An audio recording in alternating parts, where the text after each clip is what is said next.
Greetings, everyone, and welcome to the 236th edition of Cinema Effect. I'm Zach, and I'm joined by the qualified draftsman, Jaden. Yo. Howdy. And we've, of course, got the leader of the War on Magpies, a.k.a. Fitzy, a.k.a. Liam. Good morning. Good morning to you. We've got to speed run this shit, bro. We've got to keep it moving. We're behind schedule. You guys got to have a sleep in. I was, meanwhile, trying to cram everything in my morning to make it in time. It is what it is. It's Okay. okay. I've sacrificed making a coffee to be here a bit early, so huge sacrifice right there. But don't you get your coffee usually like delivered to you? no, it's a toss up. Sometimes I make it. Sometimes I make it, and then because there's no communication, I get it received again. So I'm double parked. Gotcha. But so you're saying there's still a chance you'll get one delivered? No, because I think they've already gone out for the morning, so I think I've missed it. Yeah, that's a shame. Well, I guess it all averages out if you sometimes get double, sometimes get none. Works out. All right, ladies and gentlemen, this is Cinema Effect, the podcast where we review and talk about a different movie every single Monday, and this week that movie is A Complete Unknown, which opened in the US on December 25th, 2024. It was directed by James Mangold. It is a biography drama, and the synopsis says, in 1961, an unknown 19-year-old Bob Dylan arrives in New York City with his guitar and forges relationships with musical icons on his meteoric rise, culminating in a groundbreaking performance that reverberates around the world. That went a bit above and beyond for a synopsis. That was more like what's the other word for a synopsis? Like a plot outline? That was like a one paragraph plot outline, you know. Gave me a bit more than I needed there, really. Okay. A Complete Unknown. Jaden and I went on a date to see this picture. So that's why I want to start with Fitzy and get a feel for what he thought of A Complete Unknown here. Yeah, I think I really liked it. Timmy was obviously great. Most of them were pretty great. I think the main thing I liked about it though was just that it was like confined to this one specific time, and it was like actually about this thing, the folk movement, and I think the philosophy that you kind of learned about Bob Dylan was very kind of succinct, I guess, and how you learned about him through this movement and how he was kind of bigger than life itself, and you know how they showed how he wasn't like how he didn't want to be tied to kind of anything through this specific time period. So I thought that was really cool. And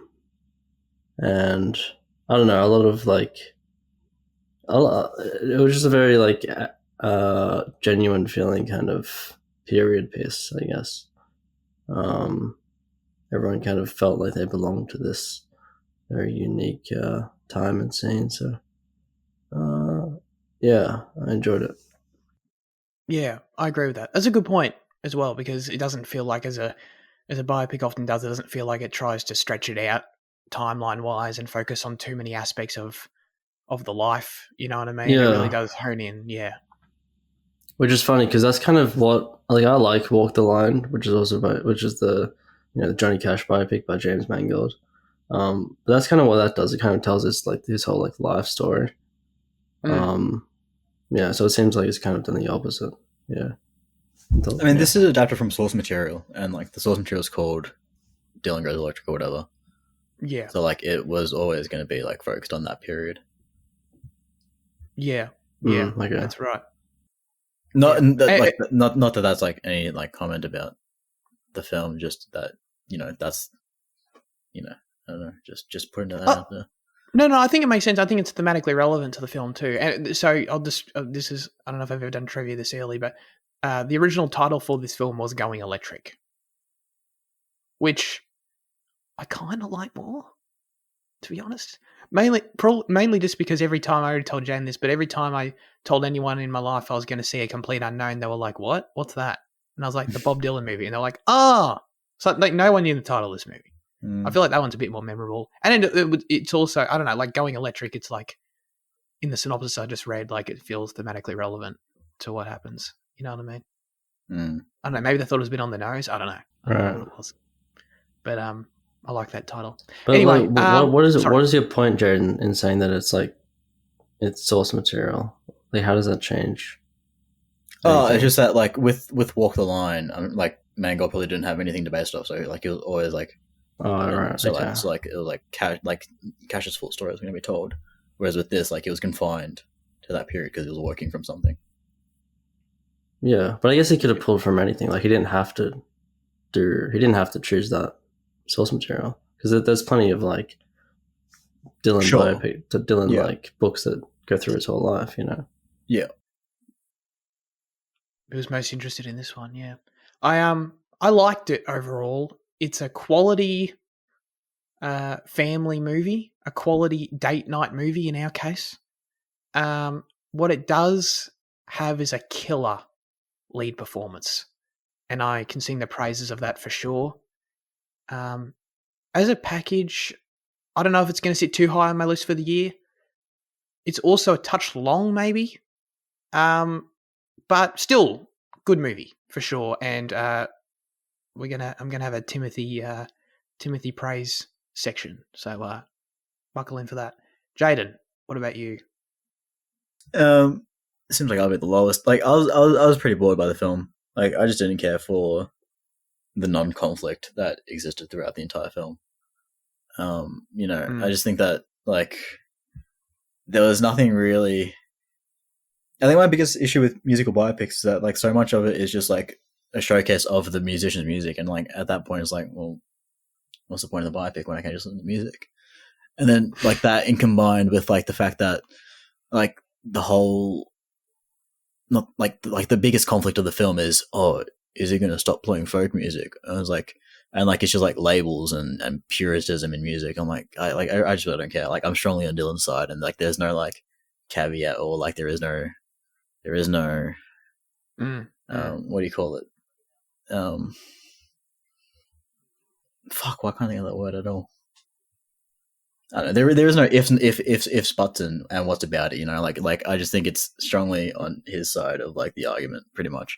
Like I get what you're trying to say. I don't see any importance in the preservation of folk as like a thing. You know, it's like it's a music movement that comes and goes, and he was part of it, and he wants to move part of it. So like, yeah, just given that, like, definitely felt the runtime due to it. Yeah, it was definitely nice to see the 60s in this way, in this contained way. But yeah. Yeah, one of the things you mentioned when we walked out was about if it was too long. And it's kind of like, I don't know, like I didn't think it was long, but it kind of, I don't know, it didn't fly by, I'll put it that way. Like, yeah, maybe it's just, it kind of, maybe it goes back to sort of what you were saying about the music, because as impressed as I was by the singing in this movie, and as much as like the songs were cool, you know, there were periods of time where I'm just sort of sitting there listening to the song for like 4 minutes or whatever, you know? And so I don't know if that makes it feel dragged out. I don't know. How do you feel about the pacing, Fitzy? Because 220, I don't know. It's not, I guess I'm a bit torn on it. I don't know. Yeah, I did. I think what you said is most accurate. Like I didn't feel like it was like dragged or anything, but it definitely like didn't zip by. You know, I definitely felt the length. Yeah. It felt. Yeah. That's right. It felt like 220, and it's not the longest movie in the world, obviously, but I don't know. It's still decent for what it is, I suppose. Yeah. Oh, so Jack, I feel like this is kind of what I wanted to touch on, but I feel like we may as well just go balls deep into it while we're sort of here in terms of the themes of the movie and the whole arc, and the whole notion of evolving from folk music and all that kind of stuff that the film's about. The way I sort of read this was that, in terms of, I mean, obviously there's a comment of like the transition of genres at the time and what's popular and trying to, you know, do something different with music and all that kind of stuff. From Bob's personal perspective, I kind of saw the film as sort of like mostly being about living for other people, and Bob getting caught up in this vortex of fame where everyone wants something from him, everyone has expectations of him, and he clearly resents it. And then that sort of culminating, and then that's sort of being a reflection of the genre of music he wants to explore and be himself and express himself freely. And then him sort of coming out and doing that at the end. That's kind of what I thought his main arc in the film was. Do you agree with that, Jane? Is that how you read it as well, or? Yeah, pretty much. Yeah. Okay.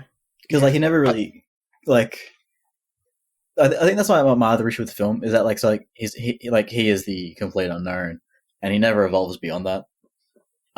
He's personality wise, character wise. So like it is just kind of about his musical journey and what he's like representing himself with.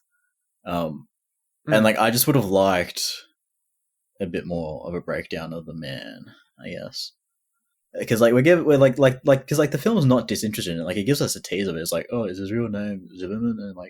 And people call him out on the circus bullshit. So it's like, oh, so it's like, okay, so he's obscuring something for a reason. I was like, that's quite an interesting thread. And then it just never pulls that thread, and then it just sticks with this kind of.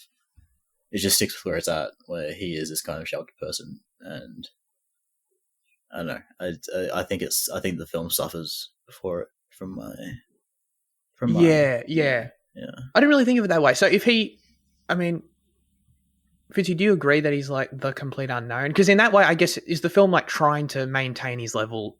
It sounds like it's like trying to maintain his eccentric mystique in some way, as opposed to like deconstructing it, like you're saying, Jaden.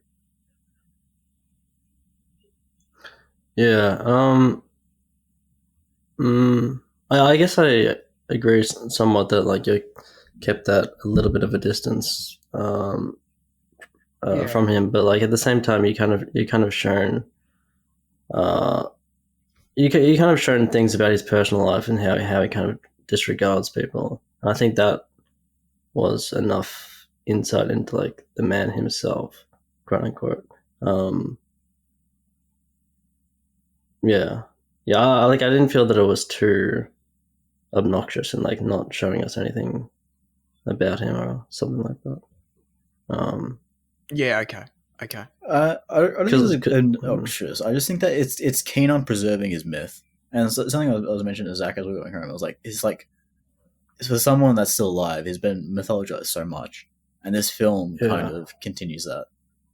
Like, there's nothing, and like that's I guess that's not really an issue, but it's just that as like someone that doesn't love Bob Dylan, like it, I guess like when I see him as more of a character on screen rather than an actual person, I'm like that's kind of why the issue exists for me, I guess.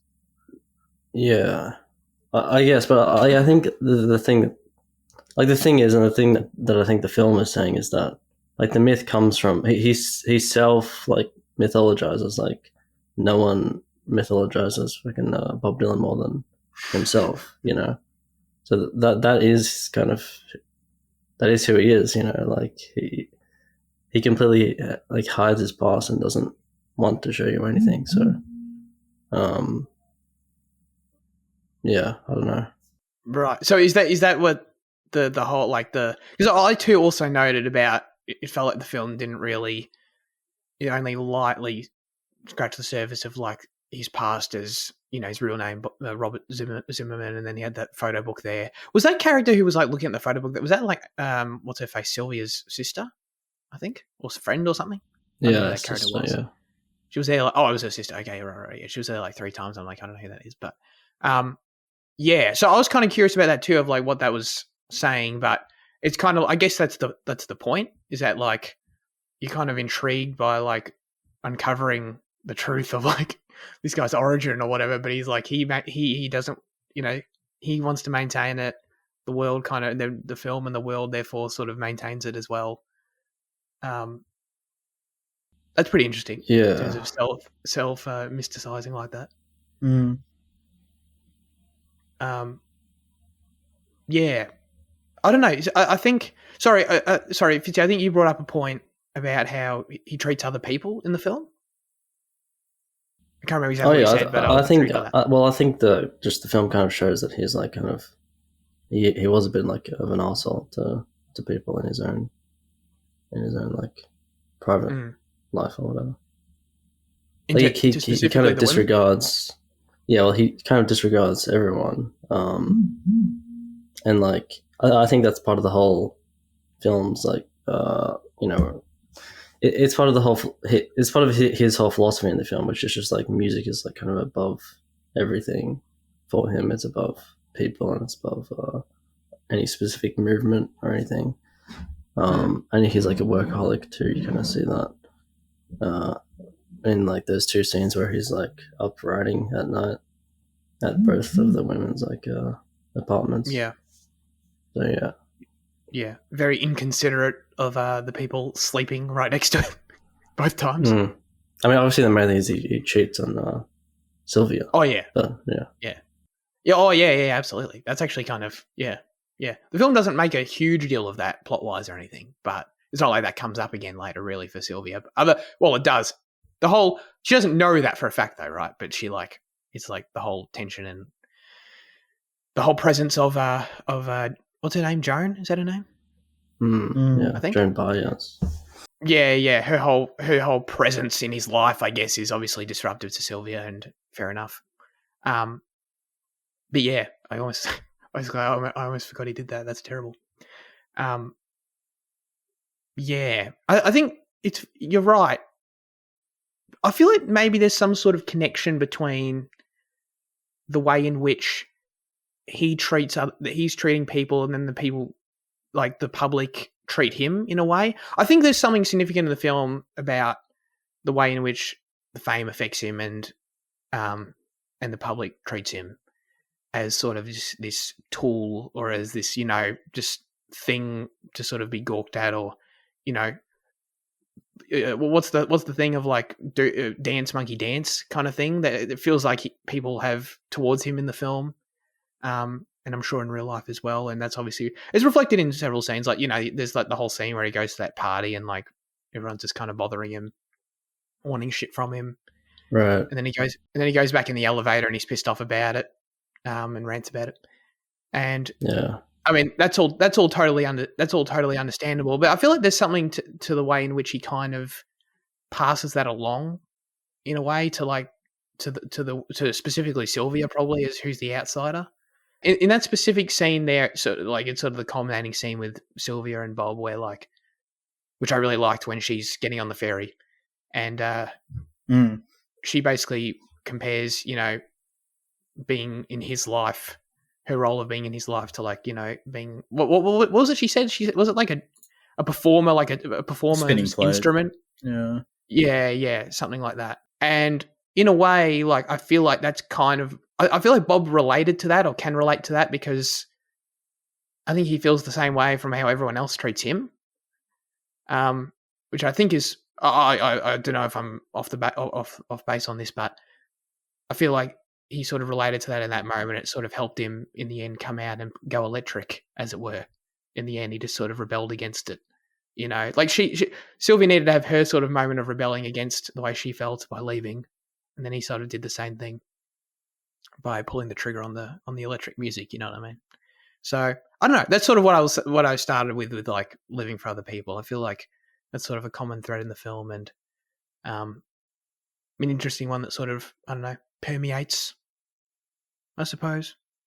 I hope I make a bit of sense here, but I think it's interesting thematically, and it obviously works with the whole final the sequence where it all culminates when he sings A Complete Unknown is cool.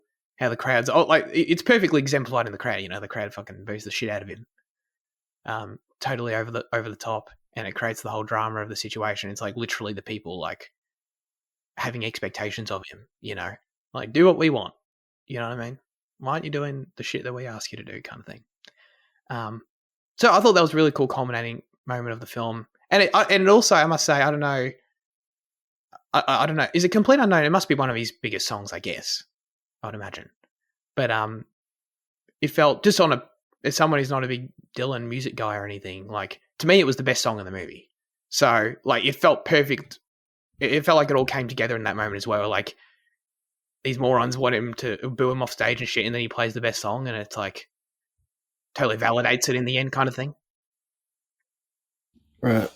The song That's is one I like a think right Rolling now. Stone. It's a complete unknown is just like a lyric within the song. But Oh, it's not the name of the song. My apologies. Yeah. no. But I like what you said with Sylvie is kind of it's interesting, I guess. It's not really how I saw it Okay. Yeah. at all, really. But because I think the thing with Sylvie is that the plate analogy as such is like more disposable to him, I guess. And I think Bob Dylan creates the expectations himself. Like he is the one that just randomly like picks her up on his way when they have this like bad history together, you know. And like in a way, he creates the folk expectations as well, just because he's so big in the scene, I guess. So like I think there is something to be said about how that relates to him, like self-mythologizing and like putting this whole thing that he doesn't want on himself in the first place. Right. But right. Yeah, it is still about those expectations. But I never thought it was like overly, you know, society's bad kind of thing or society's fault, I guess. No, yeah. I agree with that. I think it was more in which. Yeah, you're right. No, that's a good point actually, because I don't want to make it sound like I'm saying the film's all about like the consequences of fame or something, or like the downside. We've reviewed other films that are kind of like that. It's less about that, and I feel like more so about the way in which he internalized it, I suppose. And he sort of internalized it in this toxic way, where he kind of, you know, resented it, revolted against it, and kind of then, you know, took it out on the people around him, I suppose. Yeah, I don't think the film's necessarily saying anything about like how we should treat famous people or anything. It's more about how he took it, I think. Oh, right.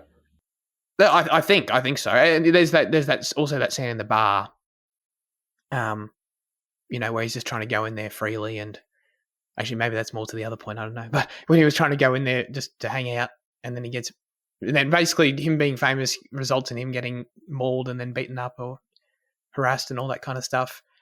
And but I think that sort of none of that stuff was helpful for him, I guess. In the final sequence, did you guys like the sequence, by the way? Because I feel like it's like it's the closest the film has to like a showstopper sequence. I know it's not like crazy, but in terms of like the drama and the excitement of like, you know, all the shenanigans going on the side, sort of over, you know, behind backstage, it's kind of the biggest thing the film has. I want to know how you liked it. Yeah, I enjoyed it. I'll just say like that I think that's on YouTube, like the actual where it's pulled from, because he does get called like Judah.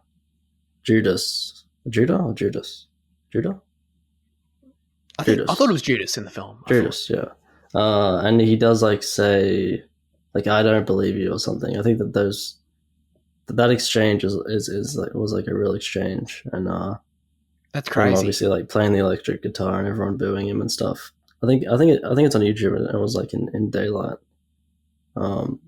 I mean, I think that was like briefly in the I'm Not There film as well, right? Yeah. That's right. I don't remember which. Was that a Bale thing? I can't remember which actor it was. I think it might have been Bale, but yeah, that's right. Rings a bell. But yeah, I think the sequence was pretty. I don't know. Like, I didn't expect that to be the kind of like final, final thing. So I was like, I was still kind of grappling with that while it was happening, but I think, I don't know. I don't know if it fully paid off in the end. It kind of did, I guess. I'm not sure. Yeah. I get. I think it's. I mean, that's crazy that like people like you can see that on YouTube and people actually were shouting that. Yeah, because I read in the trivia that I haven't seen the footage, but I also read that people were like booing him and shit. And it's funny, like as I was watching it, I thought the first thing I thought was about how this feels very exaggerated. Like, there's no way someone actually shouted Judas to him just because he's playing a fucking song. You know what I mean? But so that's crazy. So then that's an interesting point to make it the climax, I guess, in that way, because it's kind of like Mangold and the screenwriter have gone, let's find a moment that best reflects sort of the themes we want to touch, and all of the thing. Or I guess, well, it's probably adapted from that book as well. Maybe it's the end of the book too. But you know what I mean? It feels like a real life event that's very, very much its own climactic sort of moment in his own life. It seems like a logical point to choose as your climax. You know what I mean? Based on the reaction the crowd gave him. So yeah. Oh, in general though, I thought the sequence was fun. Like I enjoyed like everyone trying to shut the music down, and you know, it felt not that it felt like grain in scale, but it felt like a very dramatically like things were coming together in the film to me. Did you enjoy the final sequence, Jordan? No, because like I was saying before, like the whole conflict, the whole musicians' conflict about, you know, folk puritanism and all that stuff. Like I really just couldn't give a shit for. I think artists should be able to play whatever they want, however they want, whenever they want. So like I just don't think there's no interest in that for me really.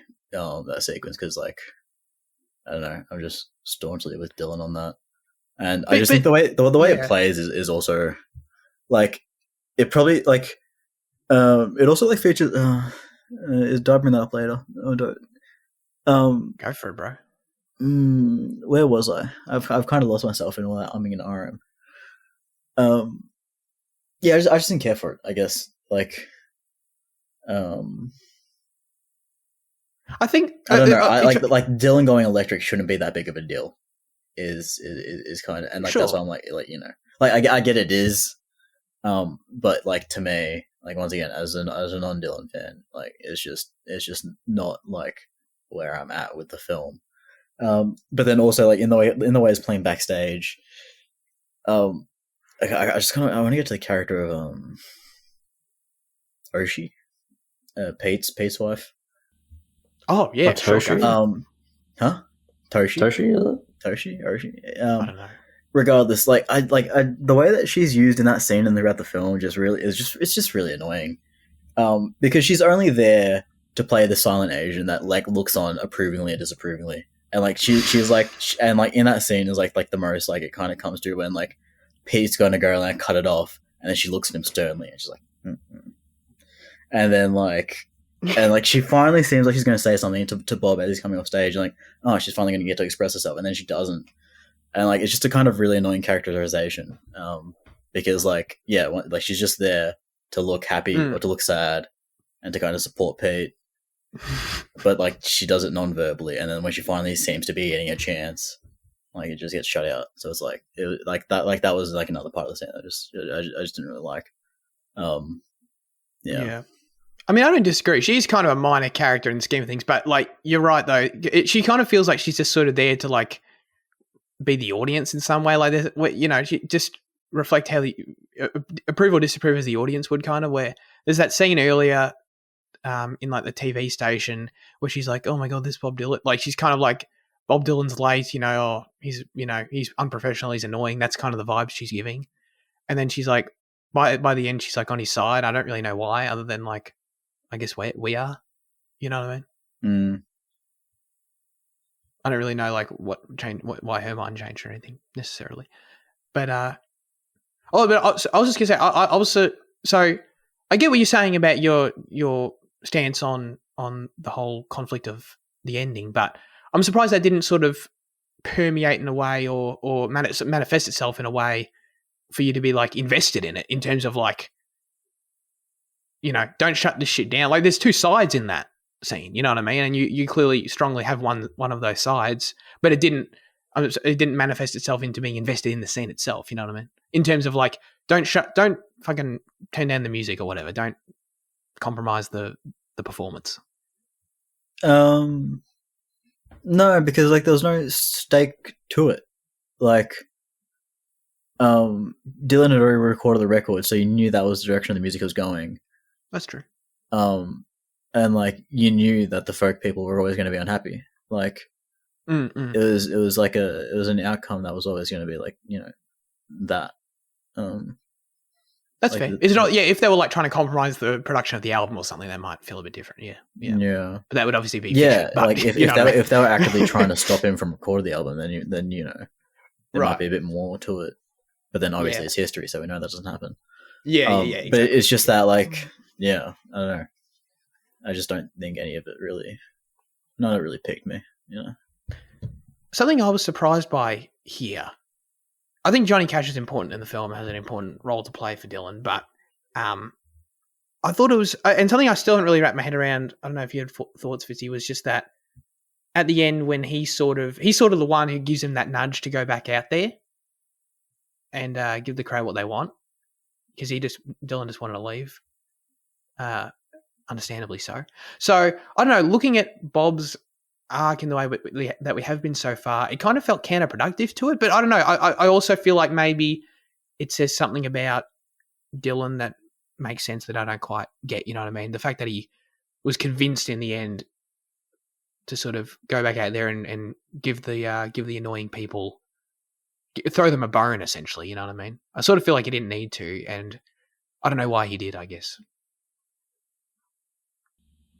Well, I was going to say, like I do agree with Jane where it's like, I didn't feel invested at all in kind of the folk scene.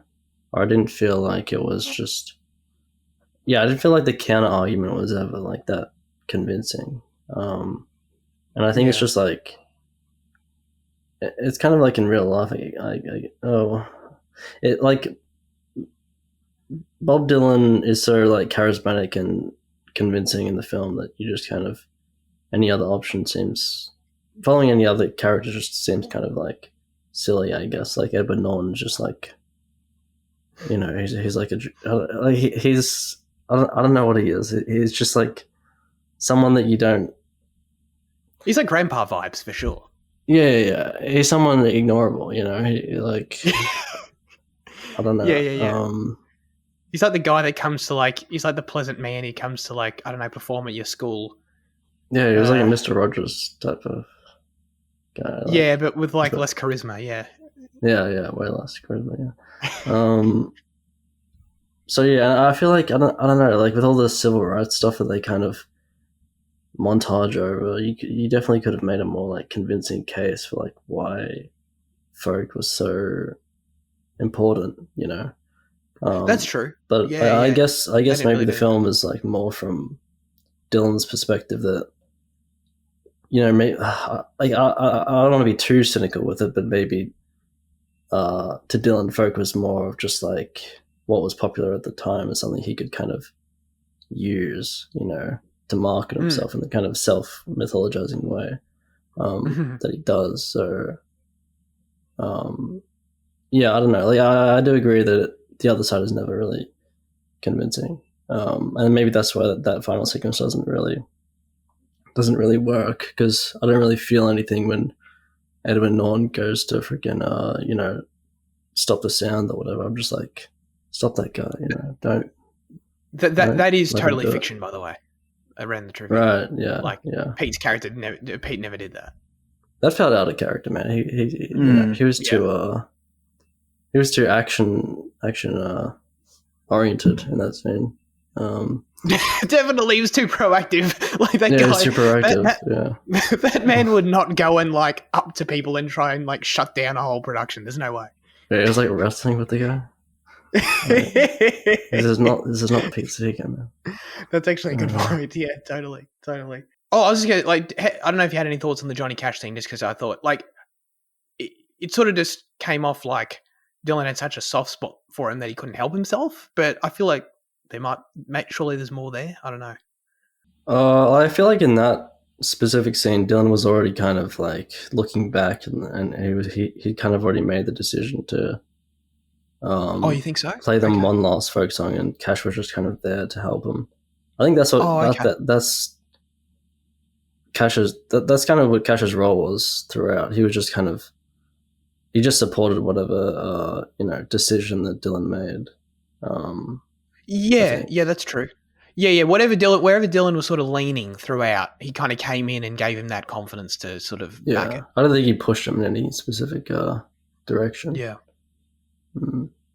Yeah, that's true. But I think what matters with the folk thing is like what it means to Dylan. Like I think that's the reason why like the last kind of thing you see is him, with Woody Guthrie. And I mean, that is like kind of what we get earlier. That's where we see the kind of personal connection in that he just like kind of loves the music so much.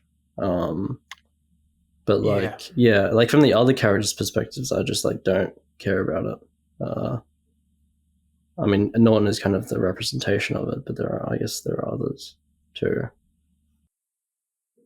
Yeah. I was going to ask about Guthrie just because I didn't really. Yeah, I think that maybe was the part of the film I was missing, just in connecting the dots, because I didn't really understand the power of him bookending the film in the way he did. In terms of, so obviously I get it, like he's a musical idol of Dylan's, obviously. I think he was in I'm Not There in some way, right? Didn't he have a role in that? Yeah, he was one of the kid was characters. Woody. Yeah. Who was he though? Like who was he in one of the storylines or something? The kid. The black kid. Like when he was actually Oh yes, absolutely. Yeah. That's right. Yeah, absolutely. Yeah, that is interesting. So obviously, like Guthrie's significant to Dylan's lore. Like I'm sure he's in his life as well, but like it feels like there's some lore there going on. You know what I mean? In terms of the way, I mean that film did it, and then this film sort of is important in this film as well. But do you think that's what it is? Like it's sort of he represents Dylan's taking the less cynical side of it out that you mentioned earlier, of like maybe he's just doing this for like marketing and self-absorbed reasons. Like it's more of a reflection of his actual passion for the music coming out. Yeah, I think so. Yeah, like he's always more connected to the music than any movement. That's kind of obvious, I guess. Yeah. I mean, that makes sense. We see Guthrie Bob literally try to give folk music back to Woody, and Woody says, "No, folk music is yours now with the harmonica."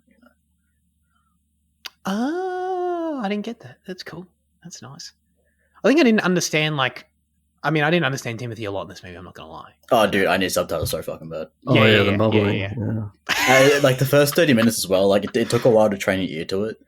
Like that first dude, it was a struggle. Yeah.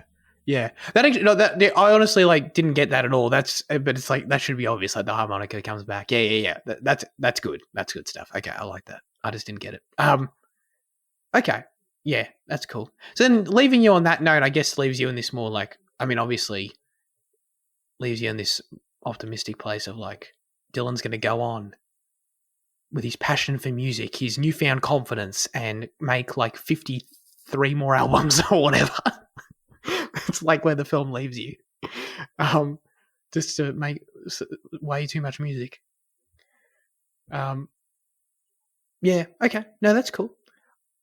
I think we can get to Timothée Chalamet now. That was a good little transition.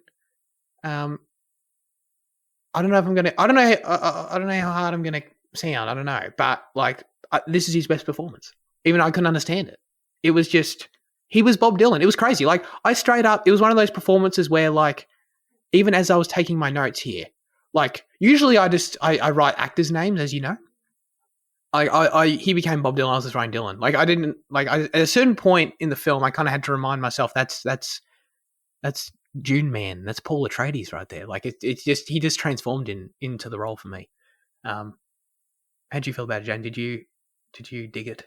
Yeah. I thought it was good. I mean, like with what with what limited I know, I think it definitely wholly becomes Dylan. I think his accent's on point from what I've heard.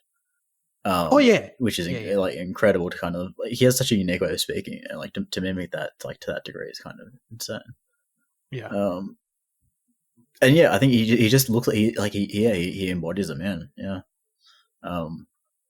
I think he's definitely worth the Oscar shot. I agree. I think it's funny. Like, I think didn't we agree that like Cate Blanchett was the best Dylan and I'm Not There? And it's like, so like I was kind of comparing him to her. You know what I mean? As like the gold standard. Well, that's the Dylan that is like most close to, isn't it? Yeah. Yeah. And he did it. Like I thought he was really exceptional in the film. Like he really, in my opinion, like unless obviously if you're a big Bob Dylan guy or girl, then that's obviously a reason to see the film. But like for me, who's not, he was like, I'd recommend seeing this movie for him. Like, he's really exceptional. Do you agree, Fitzy? I agree. Nice. I like how he kind of, I mean, you said he like embodied Dylan. I like how his face even looks kind of like it was like, they described him as like a cherub. You know, he kind of had that like baby face thing earlier in the film. And then he transformed into the more like thin Kate Blanchett look. So like he felt like he was that's true. Himself was he was transforming throughout. So Jed and I were debating this walking out. Do you think he had prosthetics on? I don't know. We were really debating. I mean, maybe a little bit. Yeah. Yeah, no, it wasn't crazy or anything. I thought there was something going on a little. Like he was in hair and makeup for an hour. I thought. Obviously, makeup. I thought there was something going on there where like he had some sort of minor prosthetic to his nose or something. Yeah. Like, it wasn't quite. He didn't look quite exactly like himself to me. Yeah, no, I do agree. Because I've never seen like Chalamet look like that. I guess he could have put on weight in the face or something, but I think that's kind of difficult. So yeah, that was probably some prosthetics. Yeah, it's funny. Assuming it is, I really believe it is. But it's like that's actually a really nice like subtle use of prosthetic and makeup, in my opinion, because it's like it's not obvious. It's not distracting. The fact we're debating if it's even there, you know what I mean? It's like it's enough to make the character and the performance feel different and sort of immerse you in it more without being like, oh, he's wearing a nose or something. You know what I mean? Like it's not distracting in any way. I thought Edward Norton did too, Fitzy. How did you feel about that one? I thought he definitely did. Oh, yeah, He was I mean, he had the nose, right? For sure. Yeah, exactly. Yeah. His was more obvious, but I thought Timothée had the same thing. Yeah. Yeah, when I first saw him, I just thought, fuck, he's gotten really old. But no. I mean, I don't think he doesn't look like a spring chicken, but he's definitely looks he's still, different. but like it was like kind of shocking to me to see. Like, I was like, gee, is that what he looks like these days? No, it's not. Yeah. I for some reason, when I think of Edward Norton, I think of characters that are like, what's even the right word? Like, I guess it's what we were saying earlier about this guy feeling like such a sort of just normal, not even submissive, but just like a normal grandpa kind of dude who just goes with the flow. Or he's just kind of a non-entity kind of character. Like, I think Edward Norton, I think of very confident characters. I think of very assertive characters, more so than not, for me personally. So I thought that was an interesting change of pace for him, and I thought he did a good job. Yeah, I think he did a good job, but it felt almost awkward seeing him in this role after playing like, you know, the Fight Club guy and stuff. Right, exactly. 25 years ago. I'm trying to think of like a recent performance from him, but I can't really think of anything. Like, I can think of Glass Onion. That's all I've seen him in recently. He was in was he in the other one? See How They Run? He was in that, wasn't he? Was he? No. Edward Norton? Was he? Don't think so. Was he? I think he was. I haven't seen the film, but I think really? He was. Yeah. No way. Who did he play? And like the main guy. No, that was Sam Rockwell. Ah, shit, Rockwell. Fuck. Oh. You see, I was getting. Yeah. I think I was thinking of Rockwell's performances, and I was getting him confused with like the modern like Norton like stuff. Is there something to be said for Rockwell and Norton having like overlap? Yeah, you know what I mean. In your mind, maybe.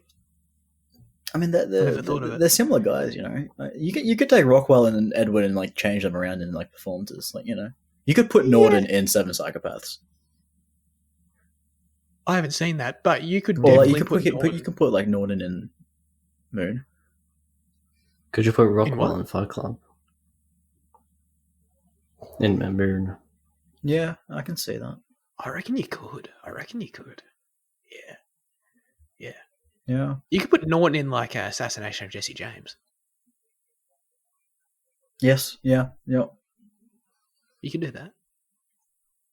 Norton Rockwell is like the Gosling Gyllenhaal of like, you know, of the dude. The Mark Strong Stanley Tucci. Oh man, I love like the actors that get like mixed up. There was one. Oh, I wish if I remember it, I'll tell you guys, because there was one the other day. It was actresses. There were 2 actresses the other day I thought of, and it's like, oh my god, it's another one of those.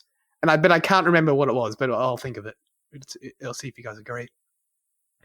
But yeah, when we were debating the other week about Oscars and stuff, like, dude, I haven't seen Brutalist yet. I think I'm going to see it tomorrow, so I'm like hanging in there for that. But that's obviously a big question mark. And I'm obviously by no means going to be mad if Ralph Fiennes wins. Like, Lifetime Achievement Award right there, that's fine.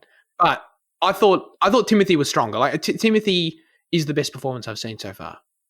But in terms of whether he gets the Oscars, another debate. I think it might. I agree that it still might be a bit early for him, but I thought it was the best performance of the bunch I've seen so far. Yeah, his singing in the film too. Like, we haven't even really brought up the singing, but like, that's astonishing. That's got to be a huge part of like what's getting him this attention. I mean, I feel like he could get the attention without the singing, but the singing is just unbelievable. Like, seriously, he's basically.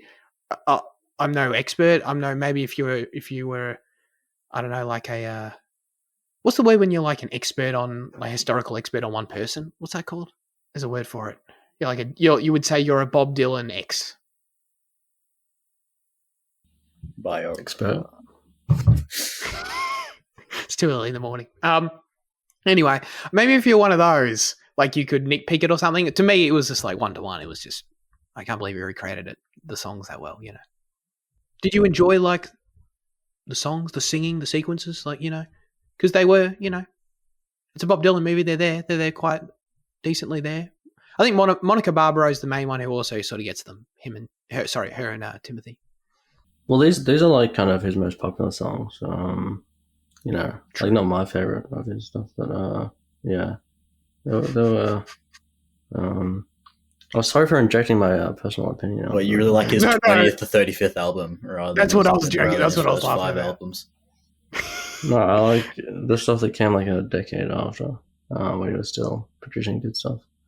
But yeah, I mean, it was still fun, I guess, to hear these more popular songs blowing in the wind, you know, like a Rolling Stone and all that. It was good. Yeah. Yeah, I really can't say enough good things about the singing. If you like the songs, if you like the singing, you're gonna be winning here seeing this film. I brought up Monica as Joan. I don't know who this Joan was. It Baez? I don't know who this person is, but apparently she's famous, and I feel like I'm done. Joan Baez. Baez? I don't know who that is, dude. Got no clue. Never heard of her. Is that insane? No, I don't know. Like, I only knew Bob and Johnny in this film. I didn't know anyone else. So. Oh, okay, cool. That's fine. The trivia made her was like making her sound really famous. I don't know. I mean, there's only so famous folk singers can get. That's fair. That's fair. Yeah.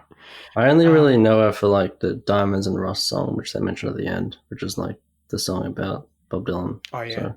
So, yeah. I think it is nice to see kind of the scene so intensely in focus, despite like my previous expressions of like, I don't know, kind of boredom. Like it was nice to kind of get that kind of in-depth look at it. I know you guys always bring up Inside Llewyn Davis as like kind of something else that was like as like you know, also a look at this time in music in that specific setting. I don't know, what's the comparison like there? Yeah, it's like the exact same time pretty much, and Greenwich Village as well. It's the exact same like area, and he sings for kind of like more Peter, like the Peter, Paul and Mary stuff. It kind of sounds like that, which is more like soulful kind of folk. The candy stuff. The candy stuff. Yeah, that's what the festival organizer calls it. Okay, yeah, I guess so.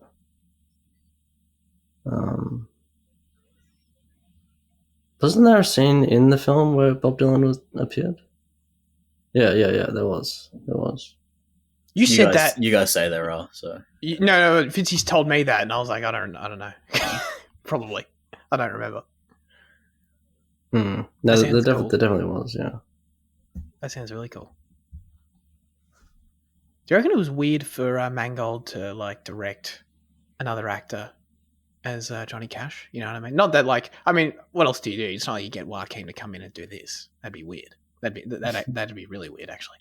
But I know. I thought of it. I thought I don't know. That sounds interesting. You kind of feel like you're revisiting like your filmography in a way, but like through a different lens. I don't know. It sounds. Yeah. I think that'd be an interesting position to be in. Mm. It's interesting, especially because like this Cash feels so different. Like the Joaquin Cash is like constantly like vulnerable or whatever, like on the edge, whereas this guy is like feels more like stern, like faced. Yes. I guess. Yes. Yeah. Yeah. This guy was an alcoholic, but like he didn't care. You know what I mean? He was like, a confident one. I think that scene with him and Dylan in the parking lot was pretty hilarious. Where he just goes on this. He tells Dylan what he's been doing for the last 24 hours, and Dylan's like, "Okay, you know, you can't keep up with him." Yeah. That was a good scene. Monica Barbaro is the one who's getting the Oscars attention, right? She's got supporting actress, but Elle doesn't. Is how I remember it. Oh yeah, I didn't see any Elle. No. Love out there. Yeah. How do we feel about that? I kind of feel like I definitely didn't dislike anyone in the film. I thought they were both solid, but I think I slightly preferred. I don't know. I like them both, but like I feel like if anything, Monica's singing might have like just the fact I think that's she what sung that got her is. over the line in the awards conversation, probably. Yeah. Given that Elle's there, I feel she's there more, isn't she? I think so, a little bit. And I just feel like she has a bit better, like... I don't know, she has more like, personal meat to chew on. Yeah, because she's with Dylan in the quieter moments, you get a bit more, like, out of the film, but then, I don't know, so it's just also a nice performance from her. Rather than, like, belting out songs or getting rid of, you know, Dylan and stuff, so... Yeah, I think she was rolled because she doesn't sing. I think, honestly. I think that's what it was. Yeah, cool. Dude, the guy from The Boys was in this. What the hell? Like the goddamn the exec guy. You know, the executive? Yeah. Yeah. I was trying to. He's one of those guys that just like is in the background. I feel like in random films. Yeah. But he's been totally typecast. Like, yeah. It's like he literally. How can someone be in a Bob Dylan biopic in the '60s and play the same character from The Boys? But he did. It's the exact same character, dude. Who's he playing? He's The Boys? He's like the Vought executive. He's like running around scared, like trying to push the company. You know what I mean? It's just like the same character. He's just trying to like profit. You know what I mean?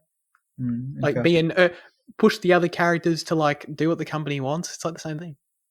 It's crazy. But be like, you know, on the surface, trying to serve you, kind of nice about it. Yeah. I don't know. Did you guys have any other thoughts or comparisons to I'm Not There since we did it?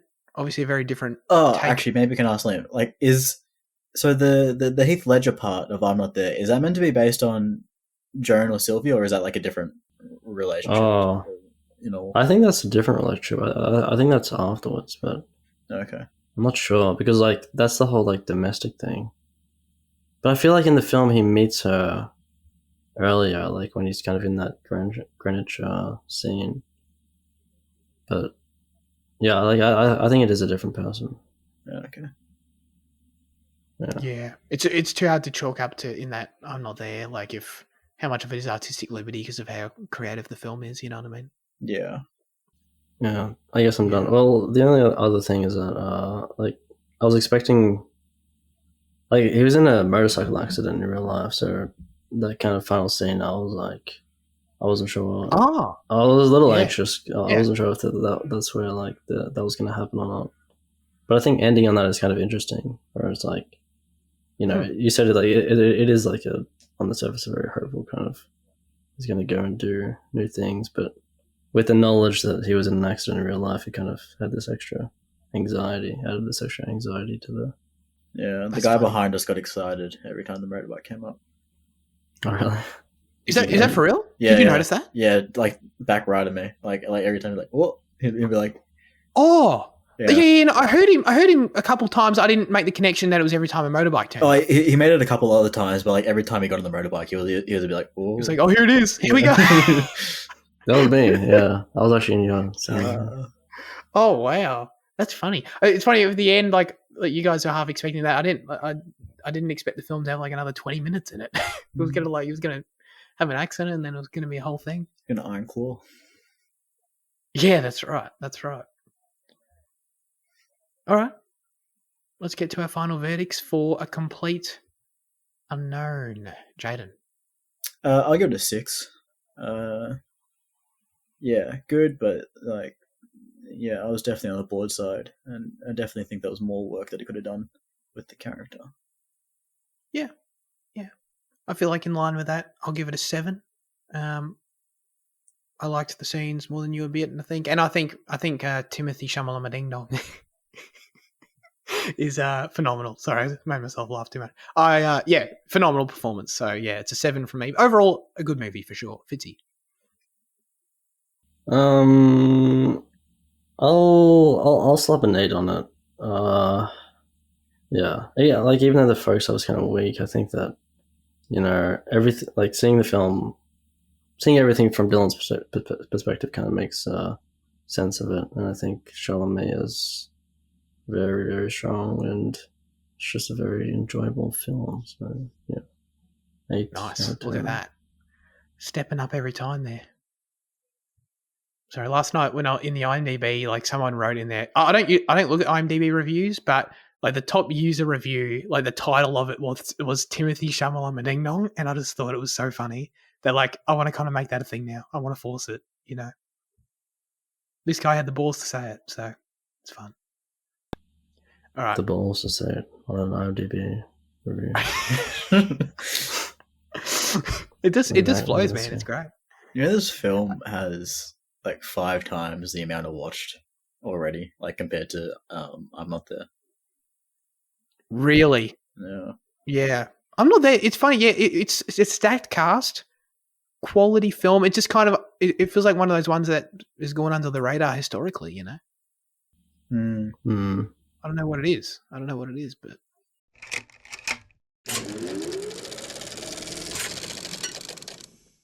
yeah. Anyway, let's get into news chat. There were 2 trailers. Only Fantastic Four: First Steps was the only one that multiple of us saw, I think. So we can get into that.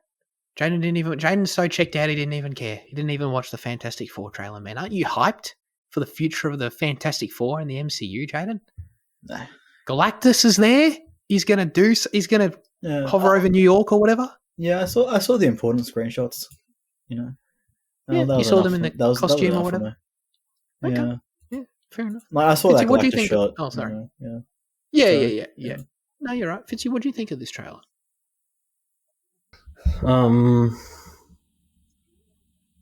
Yeah, it looks alright.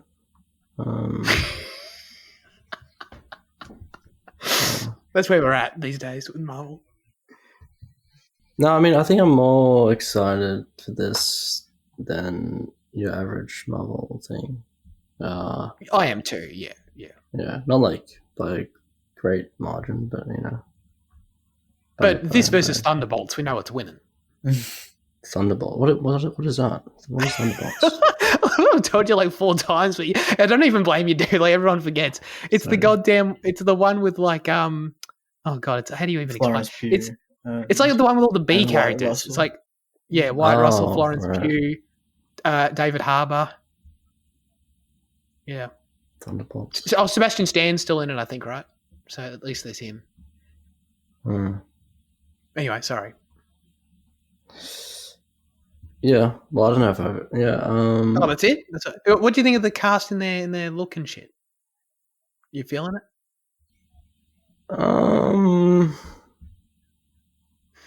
Yeah, I'm glad. Our generation's Jude Law, and he was that guy, right? Or was that a different Johnny guy? Storm. No, it was him. Okay, yeah, good. Yeah, because he was in Generations. Yeah, he was only in the trailer for like a little bit, but he had blonde hair. Yeah, it could be good. Yeah. All right. I thought this looked cool. It I'm not cramming my pants or anything, but you can totally tell that the guy who directed WandaVision directed this. Like this, it's like the most 1-to-1 thing I've seen in terms of like going for like the retro sort of, I don't know, like 60s TV aesthetic at times. So is it even set like in the 60s? Sorry. No, it's like it's a multiverse alternate future thing. Oh, is it? Or not? I don't even know if it's the future. It's probably not even the future. But it's like it's not set in the main MCU timeline yet. Oh. But by the end of it, they're going to move there, probably. I assume, right? Because like through the Galactus shenanigans. But yeah, like the New York we saw, and like the reason it has this retro sort of aesthetic is because it's a multiverse. Yeah. Spooky can correct me if I'm wrong, but I'm pretty sure that's right. So yeah. No, you can totally tell it was WandaVision. So that's, I mean, it's kind of got a cool look. Feels very comic booky. Mm. Sorry, here you go. Yeah. Right. Who is Galactus? Like, just like baseline. What is Fuck if I know, dude. Galactus? He's got that weird like fucking. He's helmet thing. he's like a celestial being. He's not like an actual celestial like from Eternals. But he's like a big cunt that eats planets. Oh, the planet eating guy. Oh yeah. Yeah. You know in the 2005 one or whatever, like the big cloud, that is Galactus. Oh, like in the event. Oh, okay. I don't remember that. Maybe not the 2005 one if that's because they might fight Doom in that. But in the Silver Surfer movie, Galactus is. Oh, they like tease him. Mm. No, they don't tease him like he is the big bad in the Silver Surfer. Oh, really? They made him a cloud. Yeah, they made him a cloud. I have no recollection. But he's is that actually gonna, like are they going to make it like comedic then if he like eats planets? You know, like he eats planets, man. How can you not make it kind of funny? Yeah, I don't think so. I don't know. I think the whole the thing film- sort of has a comic booky, lighty tone, and they'll probably might play into that. I don't think it's going to be like, you know, hilarious or anything though in terms of like the stakes. I think he's going to end up like basically doing something pretty significant for them to have to move to the MCU timeline. So I think they need to take it seriously somewhat. Yeah. Oh, yeah. They'll probably have like a little bit with the like the Marvel kind of quip thing. But like, what did you say he does? He eats planets. You know? Yeah. What do you mean? He eats planets? Yeah. That sounds right for sure. I mean, I just thought because like the trailer does seem kind of light and I mean, used like comedic, so they might it does lean into it a bit. I'm sure they will. Yeah. But I don't think it's like I think he's going to be a serious threat to them, you know. But yeah. No, I thought that all the costumes look cool. The thing looks. I don't know. There was that scene where he like he fully spoke, and it was kind of like, I don't know. I don't really like the lip syncing on that, but like the design overall is cool though. So yeah. I'm excited for the cast. I'm excited for the different feel of it, the different look of it. So we'll see how we go. We've of course also got. I'm the only one who watched the Jurassic World Rebirth trailer. You don't even Dude, like I had Jurassic Park. no. Sorry, what was that? You didn't even like Jurassic Park. Why'd you watch it? What's the big trailer of the week? I thought you guys were going to watch it. I had no idea that all of these movies have made over $1 billion. I had no idea. I don't know why. Like I knew the first one, no doubt. But then I thought no one really liked the second one, and then the third one was a mess. And then I don't know, I had this perception of it. I didn't realize even the third one made $1 billion. And I'm like, wow, okay, there's an appetite for this that I was sleeping through, I guess. So, because I guess my head was like went to why is there another one so soon, and why is it like sort of another semi reboot thing? Like, but it's because they all make $1 billion. That's why. So it makes perfect sense now. I don't remember a lot of the third one, but I'm pretty sure they wrapped up it pretty happily. Yeah. This one's now like set 5 years after, and like it's like another it's called Rebirth, but you know, it's like it's got like new cast of characters, and it's like 5 years after Dominion apparently, and they got to. But it's basically like they've got to go to I think the island from the Lost, like one of the islands from like the second one or something. I don't know. To the second Jurassic Park. Oh yeah. You're going back to some island they've been to before. It's an extraction thing. They got to go into the island to like extract the DNA of some dinosaur or something to like cure a disease or I don't know, something like that. They got to like extract something from the island. So even like Chris Pratt's not in this. It's just like no. a completely revamped cast. So it's cool. Scarlett Johansson. Yeah. I did see that. Yeah, Mahershala is in there as well. Yeah. So yeah, I don't know. Like this trailer looked fine to me. It looked visually good. It looked like if you were going to make up another plot for another Jurassic World movie, it seemed like a perfectly adequate direction to go, I guess.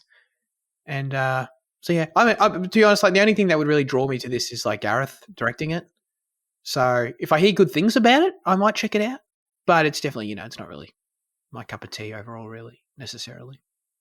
I saw it in the comments, people were just like, oh my God, I fiend this shit. People were just like, oh, the like to dislike ratio was good on it. And everyone was like, give me dinosaurs in a big budget movie and I'll go see it. And like, these were like, all the comments were saying shit like that. And I'm just like, dude, I thought like as an internet culture, we evolved past this. I don't know. Like I thought we were better than this, but we're kind of. Yeah, I saw that too. I thought it was like a weird. I thought it was a weird sentiment. Like, aren't we above wanting this slop? But I guess not. Everyone loves that shit, apparently. Yeah. No, I saw dinosaurs and Scarlet. Who cares about writing or something like that? I don't know. Yeah, I'm like, whereas I don't resonate with it at all. I'm like the opposite. I'm like, I see dinosaurs in a movie and it's like that's an extra obstacle. That's like a hard sell. You know what I mean? It's like, oh shit, this shit's gonna be dumb. This is the first thing I think, personally. You're so weird, man. Sorry, I don't have monkey brain like all you people. What do you have against dinosaurs? They're stupid. It's stupid. Let's go. Look, the dinosaurs are back. Let's go, shoot them or find them or what. Oh my God. Let's have to escape them. Dumb. Dude, they're dumb. Like, it was cool the first time in 1993. It was cool because it's like no one's seen anything like this. But that was 32 years ago. So there you go. Now it's time for our highlights of the week. Jaden, what have you been watching? I watched September 5. You go to the cinema for this, or you or not? Yes or no? Yeah. Nah. I'm not paying for that shit. Sorry. Yeah, like look, it's everything that Spielberg did in 15 minutes of Munich stretched out to like an hour and a half. And it's just boring and biased. Like if you've seen Munich, like you've seen this film. The only thing it does difference is obviously like the newsroom angle, and like that doesn't add enough to make it like to warrant watching it. It's nowhere near as tight or as like thrilling as the trailer makes. Like the trailer's fantastic. We saw it on Tuesday night or Wednesday night or whatever, and like I was like, oh, jeez. But like it's just not that tense at all. It fails because it stays in the newsroom. Like it's like and like there's just nothing really going on there. It attempts to remain objective, and its attempts at doing that is a couple throwaway lines of, oh, but we're the news, so we'll stay objective. We'll report as it's happening, and like it attempts and it tells the story as it would have as it played out. Like yes, but in taking this objective stance, it ends up being an incredibly biased. It's like the most pro-war movie that I've ever seen, to be honest. Like there is no way that you can remain objective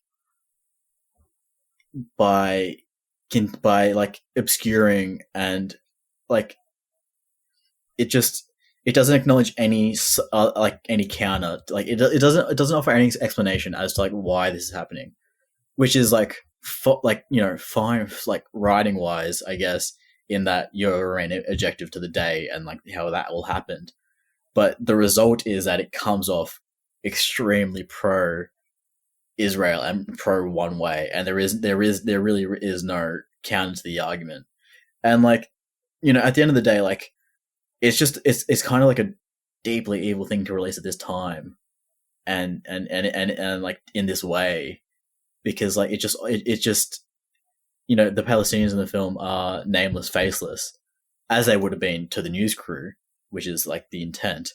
But the way it ends up is that those people could have been Nazis for all we really cared, because like there is no like distinguishing factor to them. There is no humanizing aspect, which like it like it was a terrorist attack. it is kind of an abhorrent act of ultra violence.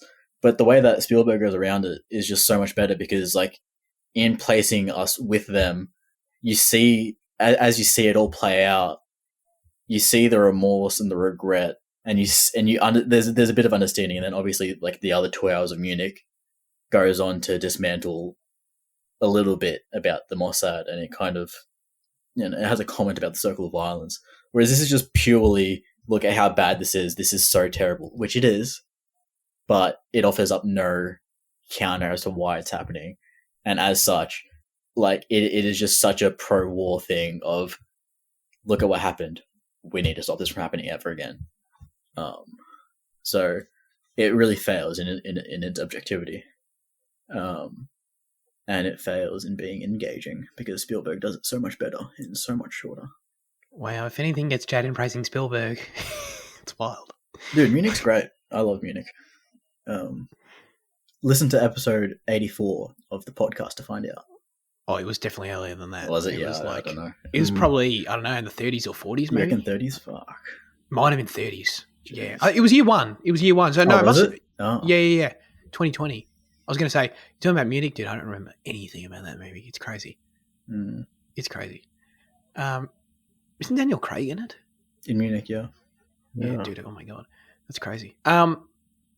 Yeah, I was surprised by your score specifically because you mentioned that trailer.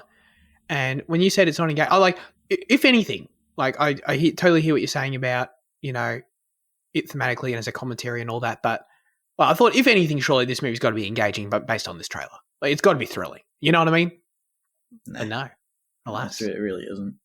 That's what surprised me, yeah. Wow. Okay. Off the watch list it goes. I mean, I watched it as well because, like, I know it's like part of the Oscars, and I thought it had a big shout, but it's only because of it's only got a supporting actor shout, I think. Yes, and like Sarsgaard doesn't really do too much to earn it. Like, I'm not gonna lie. He's really, I love Sarsgaard. He doesn't do much. he's like his TV reporter number 3. Like literally, that's what his role is. Oh, and he's like, well, what am I all of a sudden the Jewish expert because he's Jewish? And that's pretty much that's the breadth of his character. Oh, okay. It is nothing, and he's no different to anyone else in the film. John Magaro, the main guy, he does pretty well. He's Past Lives Man. He's Past Lives Man, yeah. That's crazy. Yeah. So he was pretty good as to take lead, but yeah. I really don't know why Skarsgård got the shout. Yeah, I hear you. Like, no, it's bad. It's just that it's I don't know. Yeah. He phoned it in. That's what you're saying. Yeah. I haven't really got anything this week. I'm currently watching Squid Game 2 and enjoying it quite a bit. But that's it. Have you guys know anyone who's watched this season yet? No. I think it was still huge, right? I don't know if it wasn't that big or if it's just like it's just us. I think it still does rounds on the internet. Yeah. I'm enjoying it pretty much equally to season 1 right now. We've got a few episodes to go, but yeah. Fitzy, what have you been watching? I watched Heretic. Oh yeah, dude. Which was, have you seen it? Yeah. No. I just Jaden's talked about it. You're adding to the heretic lore here. Yeah, it was pretty. It was pretty good. Oh wait, I don't know. I'm kind of in James' position where there's like no way to this film without spoilers. Yeah. Well, I guess I'll say like Hugh Grant. Hugh Grant's really great.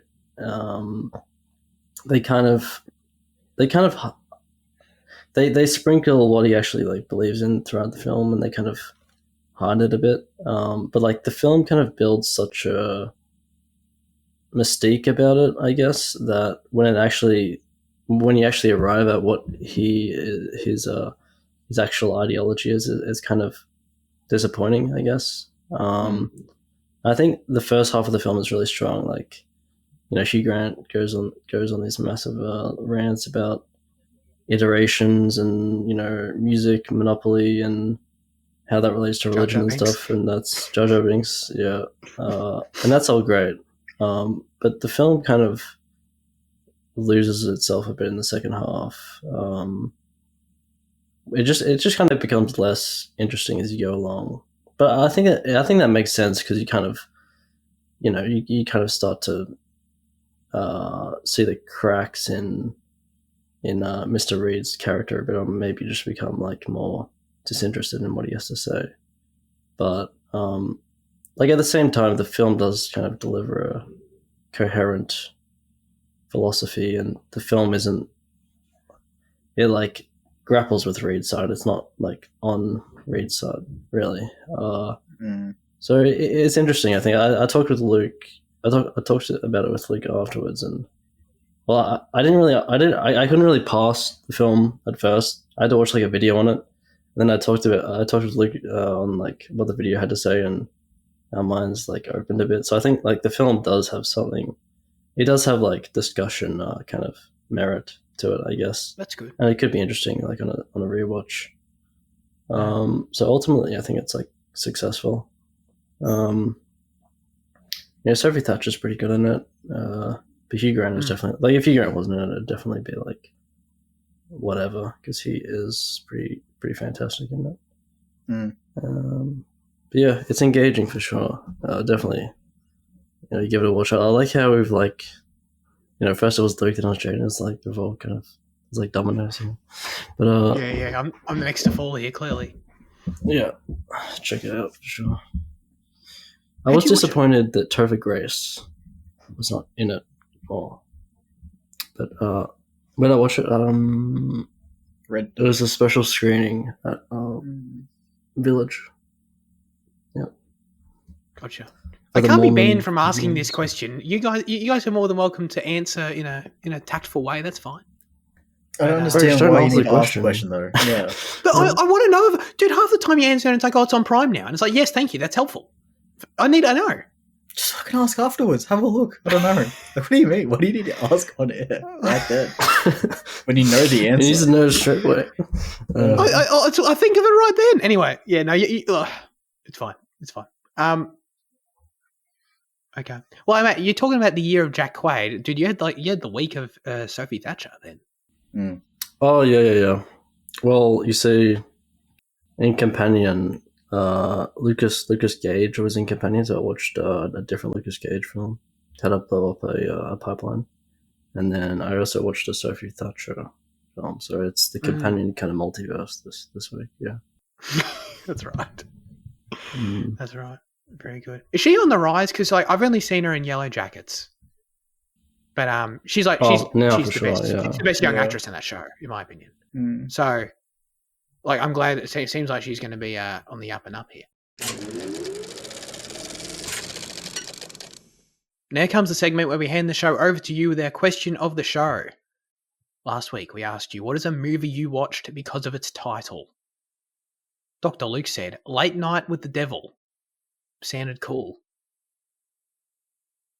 I think Luke edited that because I swear to God there was more to that comment when I first saw it, but that's fine. Oh, when I saw it, that was all there was to it. Yeah, I'm pretty sure. I don't know. Speaking can correct me, but I'm pretty sure there was more. But thank you. That is a good answer, though. Late Night with the Devil definitely has intrigue for sure. Andy said, How to Have Sex, a film that I've never planned to include in my MIF schedule, but I saw it at the last minute after hearing the director was going to be there for the Q&A. I didn't learn much despite the title. Okay, so Andy's curiosity came from the fact there was a director Q&A, not necessarily the title. Although the title must have grabbed his attention, clearly. I mean, it grabbed mine because I still, I love to learn how to have sex personally, so I need to check that out for sure. I love to figure it out. You know what I mean? So, yeah, I agree with that one. Dr. Leanne said, another good question. Thank you. I'll take credit. I'm not sure if I've ever watched a movie just because it had an interesting title. I try to find out more before making a decision to watch. It's very logical. However, I am guilty of being hooked in by some very good titles, and I may have not done too much research before deciding to watch. Those great titles have included No Country for Old Men, Almost Famous, and Eternal Sunshine of the Spotless Mind. Those are good titles. Other terrific titles that come to mind include Dead Poet Society, Catch Me If You Can, and They Shoot Horses, Don't They? I've never heard of that film. Should I have? That is a good title. I can't remember exactly what it is. That sounds like a novel title. I like it though. Is that like the competition in America where they like have to? No, right? Is it the way they have to hold the car, or is that something else? They it's a dance marathon in the Great Oh Depression. Yeah. Yeah. That looks interesting. It's very interesting. Direction. Oh yeah, so that's a great answer, Lee. Because like right now, I'm here looking at this movie. Like I've never heard of this movie, but like I want to watch this movie because the title's so intriguing. Like, how does it relate to dance? You know what I mean? That's crazy. All right. Well, I that's think got me curious. No, it's okay. Oh, you're going to spoil it? They keep it a mystery. Maintain the myth. I've watched most of these movies many times, and while the titles are great, thankfully the film doesn't let the viewer down. Great to see a full screen with 4 movie critics too, in reference to last week's episode. That's my response for this week. Keep up the great work, Dr. Leanne. Thank you, Dr. Leanne. Some very good answers there, for sure. No Country for Old Men is a very good title. Obviously, the Cormac McCarthy novel, but yes, that's a good one. All right, movies we've watched because of their titles, Liam. I actually have a few like literal sounding ones as of late. Well, I already mentioned this, but this week, How to Blow Up a Pipeline. Who can resist? Who can resist that? Yeah. Last week I watched All My Friends Hate Me. I'm pretty sure the title was like the main thing drawing me in there. Is that the Ridley one? Like No. Daisy Ridley, not Ridley Scott. Oh no! But the next one I was going to mention, Jaden. Sometimes I Think About Dying. That's the Daisy Ridley one that I watched a few weeks ago. That was also good. Well, wait, no, it was like a month at this point. Got down 5 weeks. Sometimes I think about dying. Yeah, that's sad. Yeah, I've wanted to watch that for like a while. But yeah, it was good. Yeah. What else? Yeah. I can't see any others at the moment. What was that film that we reviewed in 2020? The Jesse Buckley one. I'm Thinking of Ending Things. I'm Thinking of Ending Things. That's what it was. Yeah, you mentioned sometimes I think about dying. I was like, it is kind of yeah. Yeah. To be fair, I think about dying like probably a fair bit more than sometimes. So, so it takes on a bit of a different meaning. You know what I mean? This was hard for me. I don't know why. I think I realized like this for me. If anything, I don't know. Like I feel like I realized about myself. Maybe the poster is more likely to draw me in than the title. If we're just talking about it's like one thing, you know what I mean? But I must say, the title for Everything Everywhere All at Once drew me in. That's why I wanted to. I first heard about the film, like based on like I heard, there's this movie coming out called Everything, and I was like, what is that? That sounds interesting. And then it got some buzz, and then like that's all I knew. I didn't know. I didn't see a trailer, didn't know anything about it before watching it and falling asleep to it, of course. So in my case, it didn't pay off. It didn't convert into an enjoyable watch, but nonetheless, I was mostly curious because of the title. In that case, what about you, Jade? Yeah, like I realized how rare it is for me. Like also like just the like title alone. Like usually there is like another factor, but like it's like I had a few open then, and I was like, it kind of boils down to another fact, so I closed them. What I'm left with is She Sat There Like All the Ordinary Ones, which was a myth film from last year. I was just going through their website and I opened it up, and then I was like, okay, yeah. And then I ended up liking that one, but then I have 2 examples I hated, which was Darklands, which is the Australian film from a couple of years ago. It's dog shit awful. God, just never want to. God, yeah, like it needs to be expelled from Australian filmography. It is. The Kiwis did it. Yeah. And then the other one's a Netflix film called There's Someone Inside Your House, which kind of sounds like a promising horror film. That not too that treads on familiar ground, but then you watch it and you realize how familiar the ground is that it treads. But yeah, like I thought There's Someone Inside Your House. I was like, that's pretty cool. Yeah. No. But alas. Nice. Okay. Cool. I feel like this question, like, it was a decent question. I liked it. I appreciate Leanne's praise for it. I feel like more than anything, it sparked ideas for more questions. Like, the opposite, like titles, that made you not want to watch the movie, or like forgettable titles, or How what much I just research do you suggested. do before you watch a movie? Yeah. Oh, that's a banger. Or like when I said it, like posters that made you want to watch a movie. You know what I mean? I've got to write all those down in a second. They're pretty good. Okay. As always, we'd love you to submit your responses, thoughts, and or reviews for next week's film in the YouTube or Instagram comment section, or join the Discord server. This week, the specific question Jaden will be asking you is, what is your ideal day in life? Map it out for us. Yeah. In as Give much us detail your as you like. 3-4 hour blocks, 1 hour blocks as Liam has done it previously. 1 hour blocks. Yeah. Wow, you can do that if you like. Oh wait, Luke. Maybe Luke will actually remember that because he was. I don't know if it was like a class specific thing, but. Oh, if he was there, he'll remember it because he like remembers all that shit for some reason. It's crazy. Yeah, he definitely will. All right, let us know. That's it for this week's episode. Thanks everyone for tuning in. Jaden, what are you doing next week? Next week, me and a couple of guest reviewers will be reviewing Perfect Days, the 2023 film. You can find it on Stan, and you can rent it on Prime, as advised by Spooky.